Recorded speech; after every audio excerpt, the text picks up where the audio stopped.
Começar um tratamento psiquiátrico é, sem dúvida, um passo importante.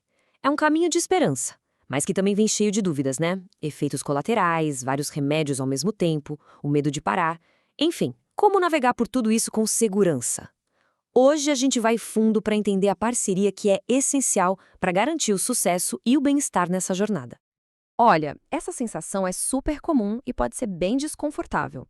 Mas e se a gente te dissesse que entender por que isso acontece é o primeiro passo? E não só para lidar com a situação, mas para se sentir no controle do próprio tratamento. Vamos entender isso juntos?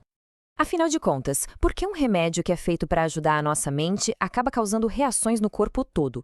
A resposta está numa ideia bem simples, mas muito poderosa: a diferença entre o que a gente chama de alvo principal e os alvos colaterais. Para ficar mais fácil, imagina que um medicamento é um carteiro. A missão principal dele, o alvo principal, é entregar uma encomenda super importante, tipo aumentar a serotonina no cérebro para melhorar o humor. Só que no caminho ele pode, sem querer, esbarrar em outros endereços, sabe? Os tais alvos colaterais, como os receptores no estômago, que pode causar náuseas. Não é um erro do carteiro, é só parte do trajeto inicial dele. E essa é a grande virada de chave, gente. Esse desconforto do começo não é o destino final, de jeito nenhum. É só uma fase. O corpo está basicamente se acostumando com uma nova realidade química. Pensa nas engrenagens do cérebro. A medicação chega para ajudar a ajustar o ritmo de uma delas.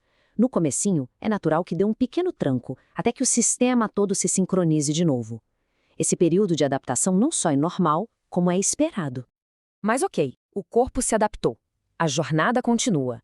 E agora nossa atenção precisa se voltar para dois pontos super críticos que exigem vigilância constante: a combinação de vários medicamentos e o jeito certo de, um dia, finalizar o tratamento. E aqui a gente entra num território muito comum nos tratamentos, chamado de polifarmácia. O nome pode até assustar, mas a ideia é simples: é o uso de vários remédios ao mesmo tempo. Isso acontece muito, seja porque um remédio só não dá conta de todos os sintomas ou porque a pessoa tem outras condições de saúde. E é aí que a coisa começa a ficar mais complexa.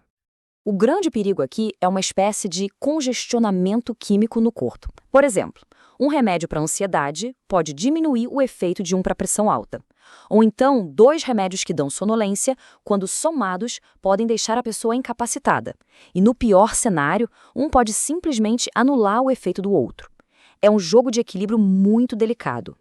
É exatamente por isso que só o psiquiatra pode ser o maestro dessa orquestra. Ele conhece as partituras de cada remédio, as interações, as doses, os riscos. Tentar ajustar essa combinação por conta própria não é só ineficaz, é muito perigoso.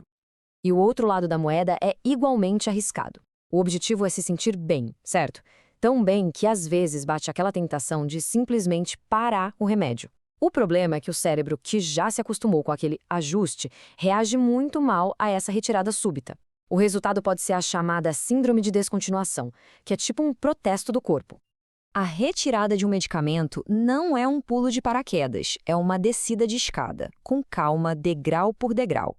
Cada passo é calculado pelo médico para que o corpo se readapte de forma suave, sem choques. Tentar pular os degraus é pedir para tropeçar feio. Então, tá? Como gerenciar os efeitos do começo, os riscos da combinação de remédios e a retirada segura, tudo ao mesmo tempo? A resposta não está em um único remédio ou em uma única pessoa, mas sim numa parceria de cuidado muito poderosa.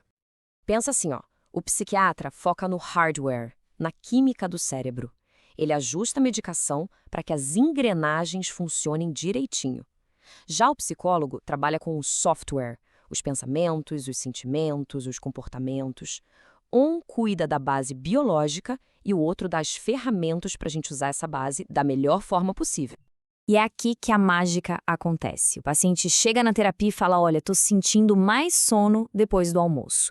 O psicólogo ajuda a entender o contexto, mas isso acontece mais nos dias de estresse. Essa informação super rica e detalhada chega para o psiquiatra, que consegue fazer um ajuste fino na medicação com uma precisão que seria impossível de outro jeito. Isso tudo nos leva ao ponto mais importante de todos. Nessa equipe, o psiquiatra e o psicólogo são os especialistas, claro, mas o verdadeiro protagonista, o capitão desse time, é o próprio paciente. E como se tornar esse capitão? É simples, transformando a terapia no seu diário de bordo. Anote tudo. Um efeito colateral novo, uma dúvida que surgiu no meio da semana, uma pequena vitória que seja. Ao levar isso para a sessão e autorizar a comunicação entre os profissionais, a pessoa deixa de ser alguém que só recebe tratamento e passa a ser alguém que constrói o próprio tratamento. A diferença é gigantesca. Bom, depois de tudo isso, qual é o ingrediente secreto, então? O que realmente faz um tratamento psiquiátrico dar certo no longo prazo? A resposta está aqui. O sucesso não é num evento único, tipo acertar o remédio de primeira. Ele é um processo contínuo que é alimentado por essa rede de apoio. É a comunicação constante entre paciente, psicólogo e psiquiatra que transforma o tratamento numa jornada segura e que funciona de verdade. Fique então uma reflexão final.